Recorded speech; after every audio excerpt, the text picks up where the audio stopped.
Have you ever wondered what the best way is to talk with your children about sex? On today's episode, Liz has a great discussion with Stacy Goulding, a licensed health educator. Stacy shares all kinds of tips to discussing the topic of sex with age-appropriate language and understanding. As a licensed health educator, Stacy has spent the last decade teaching at-risk youth about reproductive health. She's passionate about preparing couples for a positive, intimate relationship in their marriage. She believes everyone deserves comprehensive, research-based information about how the body works. Thus, her True Intimacy class was created. She's currently developing a class for parents to teach kids of all ages about healthy sexuality. She also is a wellness coach specializing in women and postpartum wellness.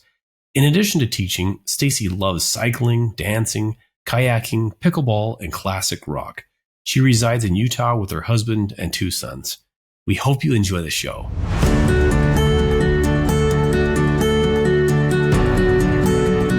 Welcome to Stronger Marriage Connection. I'm Dr. Liz Hale, the psychologist, along with the professor, Dr. Dave Schramm.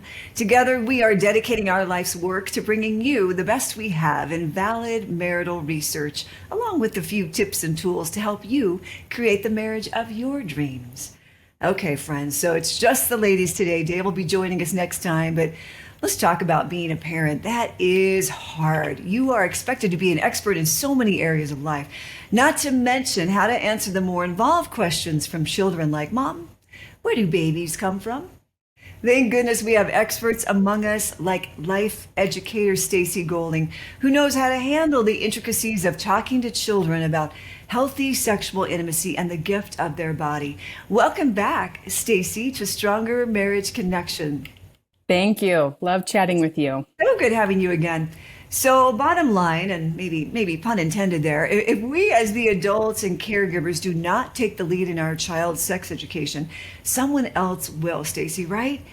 Yes. Even if that someone is Google or their buddy on the playground, how can parents circumvent children going elsewhere? And how can we all become more confident in this topic of sexuality? Where do you want to start? I think it's good to remember that this is a skill that's not modeled to our kids. You know, we show our kids how to clean and manage their finances and how to play nice, but they don't see us in the bedroom, which is a good thing. But because we can't model it, they're seeing that modeling from TV, like you said, Google, their phones. And so as a parent, I want to create an environment where my kids can come talk to me, where I'm the expert in my home and can set up those values and boundaries that our family thinks are important. And so I think it's important to be intentional with teaching your kids about these things because, again, it's not being modeled for them. Yes. And it's not an easy topic. I mean, that goes back eons, right? Of why sexuality is taboo. And Yeah. so I suppose the first thing is for us as adults to get comfortable with the topic and calling body parts the right names. Yes. What's your best advice? How do we start to get comfortable, Stacy? Well, I think, sometimes we have to start by doing the work ourselves because sometimes older generations, there's so much of that shame and there's a lot of baggage with our sexuality. And so if we can, come to terms with it ourselves, then we can present a more clear version of that information to our kids because a lot of it has been, shame-based or fear-based in the past. And we want to approach it from a different side. Yeah. Oh, good for you. I love the book, by the way, A Parent's Guide for Teaching Sex in Your Home. I think it's brilliant that we really wanted to have you come back on to help us to find a really good, solid foundation of how do we talk about this very sacred, beautiful topic to our children. You also warn us against demonizing teachers and even some of the maturation programs. And it's so easy to point fingers at schools, right? No matter what the topic is, we want to blame schools or teachers or curriculum. On one hand, it's like we almost want them to do our job, teaching human sexuality. On the other hand, we still want to be the experts that instill values in our children. How do you suggest we direct all that's coming at our kids and try to even stay ahead of it? Yeah, I've noticed parents take like one of two approaches. One is like, my kid has taken health. I've told them, let me know if you have any questions and like my job is done.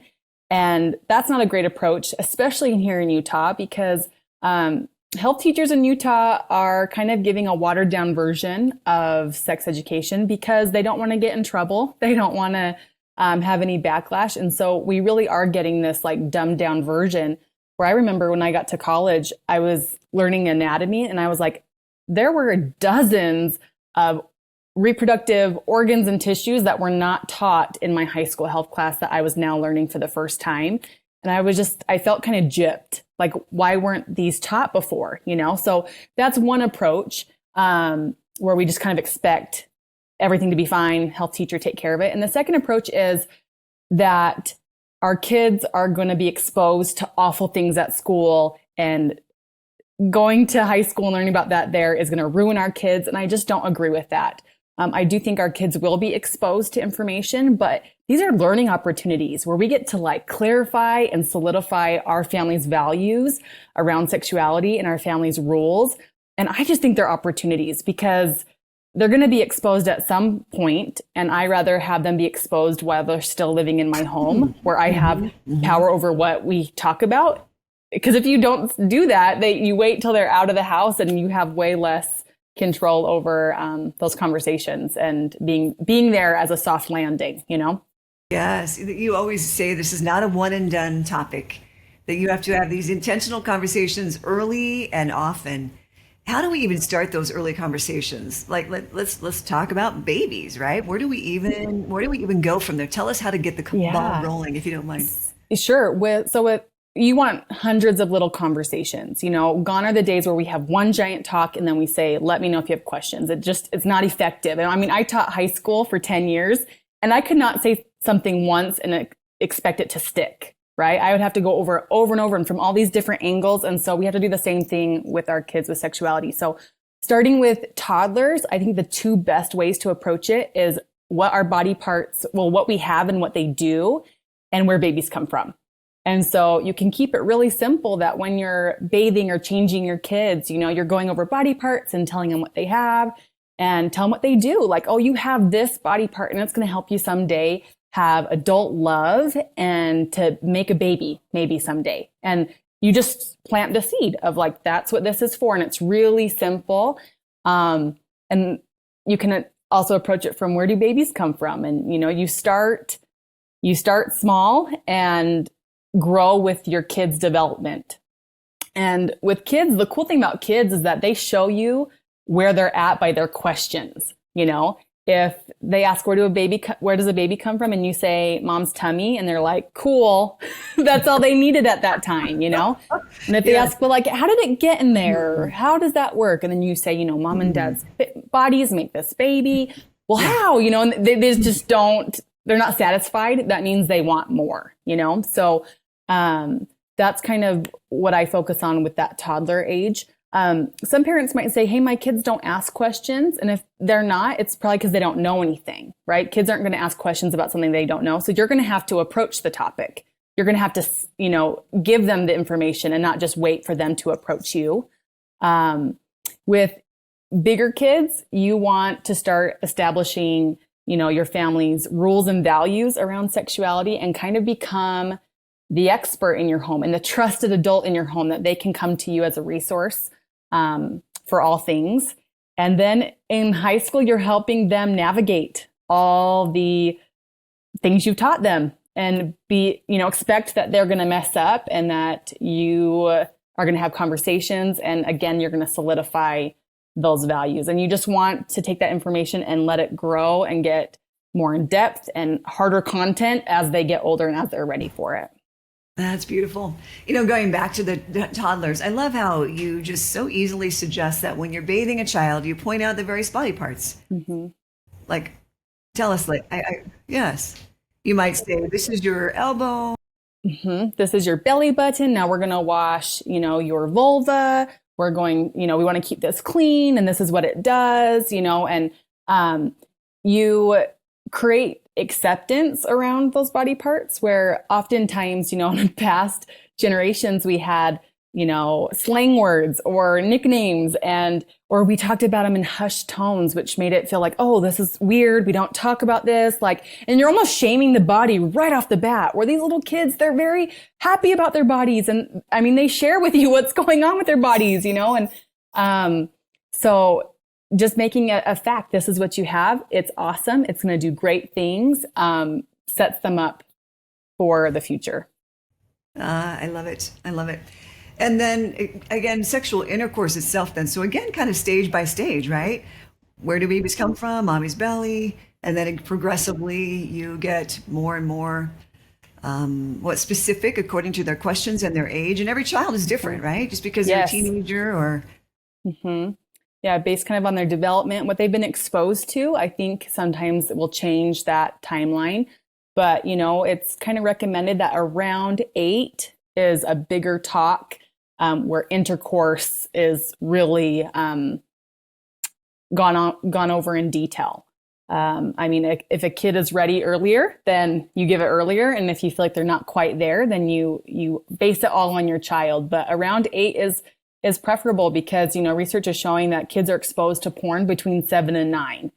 And that's really confusing content for your kid to experience without having a conversation from you. And so I just believe in front loading and helping that kid navigate the world that they live in and they're going to see. What I love about your resource guide, Stacy, is all the resources that you have, and even just the little video clips, the QR codes. It's brilliant. Hey, thanks. I'm a parent, so I wanted something that would speak to parents. I have an intimacy course for married or engaged couples. And for years, my friends just kept saying, I want something now. I want to teach my kids now. And I was just like, no. And then I was like, well, let me look and see what's out there. And there wasn't a lot. And I wasn't impressed by the things I found. And so it was like, okay, let's make a resource guide that will go from age 0, from birth to, high school, and what to say and when and how. And online courses. I never finish an online course. And so I thought, gosh, if I could just put the videos on a QR code, then they can just scan the ones they want to see when they want to see them and make it convenient for parents. That's really brilliant. It's just so well done. You go through a lot of do's and don'ts that you want parents to know. Let's talk about some of the do's, if you don't mind, please. What should our focus be? I think overall being authentic is really important. It's okay to tell your kid, I've never given the sex talk before. Or I wasn't given the sex talk before, or I'm feeling nervous because this is my first time, or I don't want to say it wrong, but you can say those things. And just say, but this is so important. I think it's worth going through the awkward or the uncomfortable to discuss this. So being authentic is really important and coming from where you're at. I'm, a health educator. And if you're not, you can say that like, hey, I don't know how to pronounce all these words, but I'm going to help teach you and we're going to figure this out. And so I think being authentic is a big tip. I think validating questions, because you're going to get questions that come your way that your initial thought might be panic of, I don't know what to say. And always be like, wow, what a great question, or that's an important question, or I'm not sure how to answer that. Let me go look it up and get back to you tonight. You don't have to make stuff up. Just say, let me get back to you. I think getting both parents involved, if there are 2 parents, to get them involved. Sometimes it leans on the same gender parent, but it's really powerful when you validate your child's experience when you're not the same gendered parent. And again, just having many talking about it all the time in small little snippets. I always tell people, use what's in front of you. If lyrics come on in a song, pause it and say, hey, do you know what these are and what this means? And if we agree with this as a family, or, if something comes up on TV, don't just change the channel and pretend it never happened. Pause it and say, this is why I'm not okay with this content, or this is why we are okay with this, or, have a 1-2 minute dialogue and then it's over. And if you do that just consistently, your kids will be way more prepared, And I think providing a resource, because kids are curious. And so that's why I made this book, is here are pictures you can show your kids. And from each age, this is an appropriate picture for this age, this is an appropriate picture for this age. And then it can get more detailed as you go. So give them information because they're curious. And again, I'd rather have it be in an educational, healthy way than them just Googling and trying to find stuff online. Very good. And then the biggest don'ts, Stacy, what are a couple of those, please? Like fear-based tactics, like, if you don't do this, you'll get an STD and be pregnant, or shaming sex, that it's a bad thing, because it's a healthy part of every adult relationship. And we want to prepare them for that. And so instead of saying, don't, it's, hey, I have these rules and boundaries for this moment, for when you're older, so that you have this healthy relationship. And don't assume they already know. So again, a lot of parents say, well, I've told my kid if they have any questions, they can come to me. Well, it's just not enough, especially with this younger generation being raised. So don't assume they know, and always check in. Do you know what this means? Have you heard this at school? And keep that dialogue going. I appreciate this whole message of starting early and having this conversation often. The shocking way that I found out about sex was when I was either 5 or 6. I can't remember if it's kindergarten, first grade, but I remember the shock of walking into my parents. And it was so upsetting to me. I thought that something was terribly wrong. And I ran downstairs and woke up my older sister. She's about 6 years older. And I described what I saw. My parents were naked. My mother was on top of my father. She goes, "Oh, Liz, that's natural." And then I thought, oh, she's crazy too. I got to get out of this house. It was so upsetting to me. I wish I had heard more before I got into that age. Sure. Right? Sure. That's a core memory at this point, Core memory. That's right. And let's say that does happen to parents who might be listening today to our show. What's your best advice? How should they talk to their kids after children walk in, no matter what the age is? With young kids, they probably have questions. So I do suggest sitting down and talking about, like, this is an adult way to show love. We don't want you to be doing this as a child because it's not good for your body or your brain as a young kid, but this is why we do it, and it helps our relationship and it feels good. And even though it might seem weird or disgusting right now, at some point you might want to do this. So with younger kids, kind of like your age you were, to give them some context. With teenagers, they're not going to want to talk about it. Okay. They do not want to be sat down. But my tip with teenagers is keep it lighthearted, right? So after, say, wow, that was awkward, or sorry about that. And you can kind of keep it lighthearted and say, well, at least your parents love each other. Like, there's worse things that could happen in your home. And we hope someday that you have an awesome sex life with your partner. That's a beautiful way to handle that. Yeah, I think they don't want to, hopefully at this point they've already learned a few things from you. Like, they don't want to sit down and have a heart to heart, but just, hey, next time knock, or next time whatever. And this is great, and you'll love it too someday. That is such a great. It's all about your attitude as a parent, isn't it?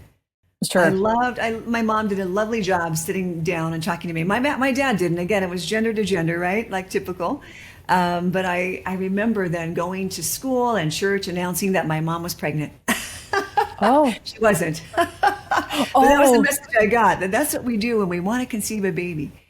So anyway, it was quite so funny. saying, adult love, I love that phrase. It just teaches them that, you can use this to make babies, but also, like, we just love each other. Right. Yeah. Anyway, I never forgot that, and I'm sure my poor parents never forgot that. I love your insights, Stacy, on teaching children also about personal consent and boundaries. And consent always goes both ways, doesn't it? Teaching a young child even to kindly say, no, Grandma, I don't really want a hug or a kiss right now, or adhering to a no from a playmate when their friend doesn't want a hug. What else can we teach our children about boundaries, as well as giving and requesting consent? Well, I think it's important that teaching about consent, it's our child's job to communicate their boundary, and then also to respect the boundaries of others. I'm very sensitive to this because I have 3 boys, and my husband's really big and my boys are really big. And as they grow, I want them not only to communicate their boundary, but to respect the boundary of other people. That just is a huge part of it. And we often teach our kids to be nice, right? That's one of our core values in our home, is to be kind and to care about others. But when it comes to boundaries, a lot of people think having a boundary is being mean. And it's not. Having a boundary is kind because it keeps everyone safe and healthy. And I mean, that can be used in any relationship with any topic. But teaching our kids, like, you have to say and practice saying what your boundary is. And you could do that with teenagers too, like before they go on dates, having them like, what's your boundary? And can you state it so people know, is really big. I like the acronym FRIES that is used for consent, FRIES, and F stands for freely given. So it can't be coerced or pressured in any way. R is reversible. So at any time you can change your mind, because sexual experiences are progressive.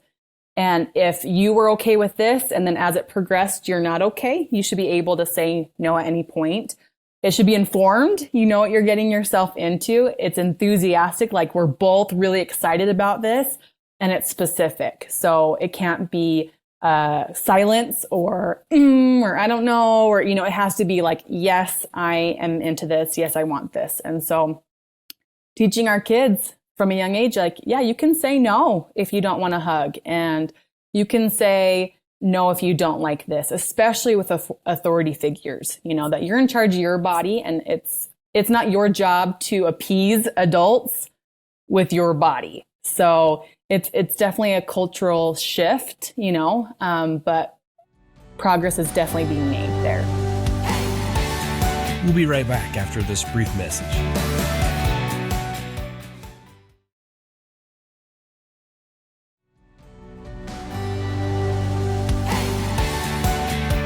And we're back. Well, let's dive right in. I love how you go into consent, even in your intimacy course. And I got to tell you, Stacy, that's still my favorite gift to give newlyweds, in your intimacy course. I just really think it's effective. I hadn't thought about consent even in married life, a sexual act that don't just assume that we start with consent, that we continue with consent, kind of still check in with each other. Yes, or something you've done in the past doesn't mean it's a green light to do it again. And so that can be confusing for people, right? Like, oh, we were okay with this last week, but it's like, well, I'm not okay right now. And that's okay. So, we want that consent throughout marriage, right? That's how marital rape happens. And I think that's the saddest thought to think about, one partner's really into this and loving this and thinks their partner's with them, and they're not, and they're hating the experience, and it's doing the exact opposite. It's not bringing closeness and connection and love. It's creating damage. And so just checking in, are you okay? Do you like this? Do you want to do something like just checking in, that's nice. That's good. Mm-hmm. Yeah. And the no's have it, right? If a partner is really not into a particular act, I see a lot of people get offended. A lot of other partners get offended that their wife or their husband doesn't want to do X, Y, Z. What's your advice to those couples? Well, I tell them, often we make it personal, right? Like, I'm a bad lover, I'm a bad wife, husband, whatever.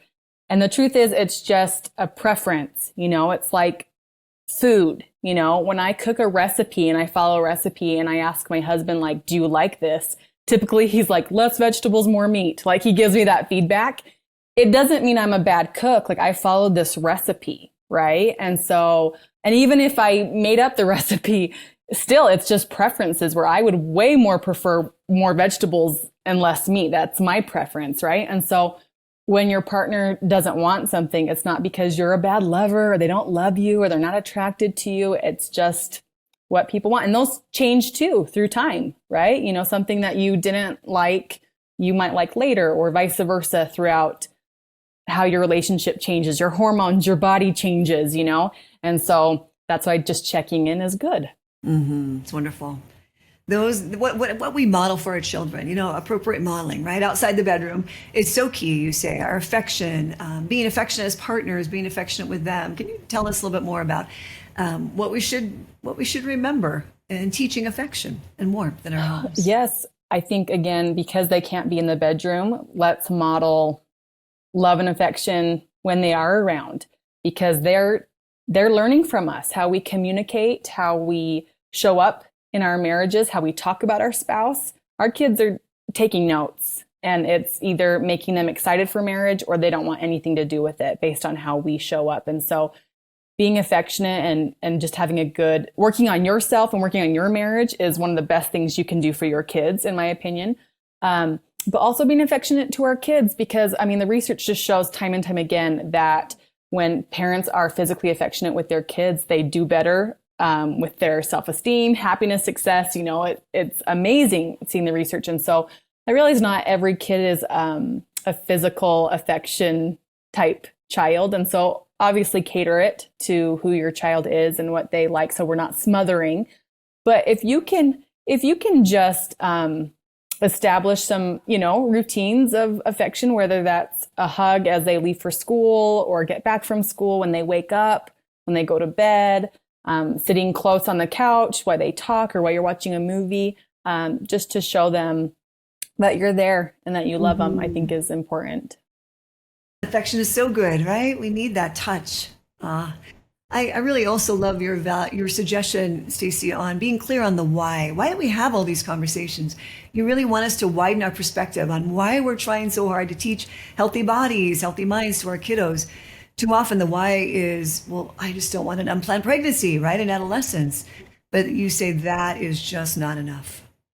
Yes, because it creates a negative connotation around sex, right? Like, I don't want my kid having sex in high school or getting pregnant or viewing porn or all these, lists. And the truth is, my greatest hope for my children is that they have a happy, healthy sexual life with their married partner as an adult, right? Isn't that what we want for our kids? I want them to be healthy and happy and just to be so in love. And so teaching it from that angle of, this is why we have these certain rules and boundaries and values, is we want to keep you healthy and safe so that you really enjoy and have a great experience when you're an adult. So it's not just don't do it, it's bad. It's like, no, sex is amazing when there are proper boundaries and values in place. And so, especially where teens right now, they want to know why. They're not just listening to like mom and dad said so. They don't care. So giving them the why really matters of, hey, I want you to have this in the future. And let's get there through this healthier, safer path. I love it. I love it. You're not afraid to tackle any topic too, Stacy. When it comes to helping parents raise sex positive children, you even teach about sexual abuse prevention. And what do you want parents to know and to teach their children about staying safe? Yeah, well, it's kind of frightening to think, the national average is 1 out of 5 kids are sexually abused before 18. And Utahns, you might not know this, but our rate is higher. So we're 1 in 4. And my personal belief is because we don't talk about sex, and it's hush hush. And so things grow in darkness, in my opinion. So, I like to teach the 3 R's of safety for our kids. And the first one is you got to recognize, which is recognize strange behavior, because, my generation was taught stranger danger. And statistically, it's not going to be a stranger. It's going to be a neighbor, a cousin, an older sibling, a family friend, and which is so sad to say, but that's the truth that I think we all need to just handle and accept. And so we want to teach our kids about strange behavior. And it's not okay for someone to play games or take off our clothes or to touch us, and be very explicit with that's not okay. And it might be someone you love, and you still have to say no, and that's not okay. And kind of prepare them for that, because that's very confusing for little kids, because it's coming from someone they love or admire. And we have to prepare them for that. So the first one is just, if it's unsafe behavior, in our family, we have family safety rules. And so we say, these are our rules. And if someone tries to break them, you say no, and we want to know about it. And some of our family safety rules are, we play in bedrooms with the door open. We don't, play at friends' houses when their parents aren't there. We don't look at naked people on screens. We don't take off our clothes. We don't do any touching games, so we kind of go through that with our kids. And so then they're aware if someone's breaking that family safety rule, that's an unsafe behavior, and we don't want to be there. Refuse is teaching them to say no and that they can say no and use a strong voice, and even say no to someone in an authority position or someone that they love, and that's okay. Because again, that kindness factor really is hard for kids to realize, that having a boundary is kind. So teaching no and practicing, having situations where you say, what would you do if this? What would you do if this? And talk it through, and then say, let's practice saying no.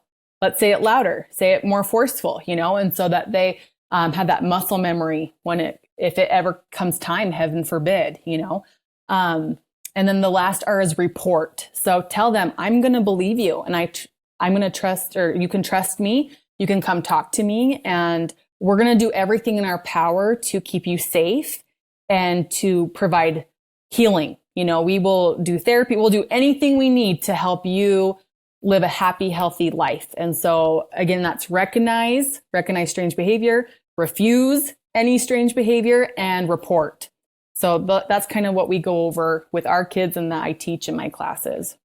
Yeah, good for you. Oh, I think that's just so crucial.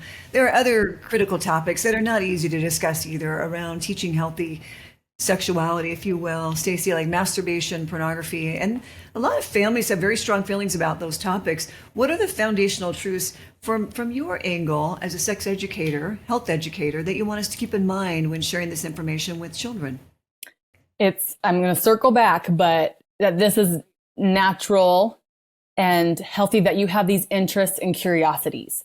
So I'm not going to shame my child that their body responds or they're interested in sexual content, because that's what we were all designed to do. And so if you can tell them that helps them feel relieved. Like, I'm not crazy. I'm not a monster. It's like, no, you have feelings. And then saying those feelings are going to serve you so well when you are in an adult committed relationship, and we want to steer you in that direction. And that's the whole point, is we want to keep your brain and your body healthy so you can have that relationship. So that should be the focus. Because I think when anything is tackled from shame or guilt, it doesn't have good outcomes. And so we can work through this, we can figure this out. And again, everyone has different values around those topics with their family, but figuring out what those are, sharing them with your family is important.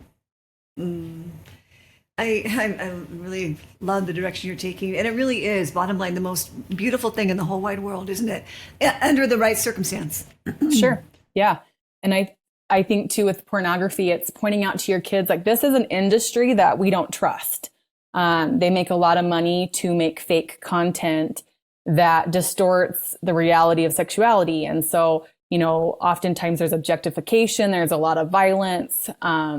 There's never shown consent. We don't see consent or emotional intimacy or boundaries or commitment. Like, we don't, and those are the things that we value in our family. And so saying, this is why we don't want you viewing this stuff, it's not good for your brain. And we want you to have a healthy life. Yeah. Healthy body, healthy brain, healthy life. Mm-hmm. So much to look forward to, right? It's so exciting. Yeah. I think that attitude you just exude from your material, Stacy, that's what I love most about you. So, Stacy, one question we like to ask all of our guests here on Stronger Marriage Connection is, what do you think is the key to a stronger marriage connection? Could be something we talked about or something new that we haven't discussed yet. Two things come to mind. The first one is just being intentional.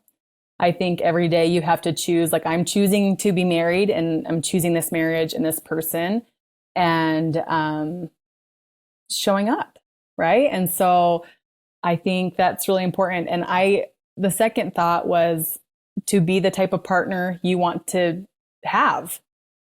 So how am I showing up? Am I a pleasant person to be married to?